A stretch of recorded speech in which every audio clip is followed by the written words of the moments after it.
Welcome to Little Kids Learners. નમસ્તે, હું આજે તમને ગુજરાતી રેસિટેશન કહેવાની છું. મારી રેસિટેશનનું નામ છે રૂમ. નાની મારી દુનિયામાં નાની મારી રૂમ, ખુશિયા પછી અંદર ના સાંભળું કોઈની બૂમ.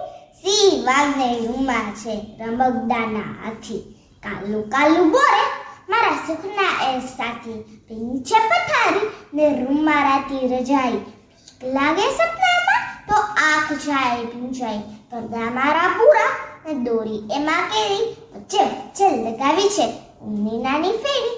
ખુરામાં છે ટેબલ ને વચ્ચે એક ખાનું, તો એ રૂમમાં મને ગમે નહીં ભણવાનું. લાલ પીળી છે લાઈટો ને છે જિંગલ બેલ, રૂમમાં હું તો કરું જાત જાતના ખેલ. કબાટ પર મેં લગાવ્યા કલર કલરના સ્ટીકર, ક્યાંક મિકી માઉસ ને ક્યાંક છે જોકર. નાની નાની રૂમમાં છે નાની બારી, બારીમાંથી જો હું વિશાળ દુનિયા તમારી. આભાર. Oi kiddos! Don't forget to subscribe channel and see my other videos.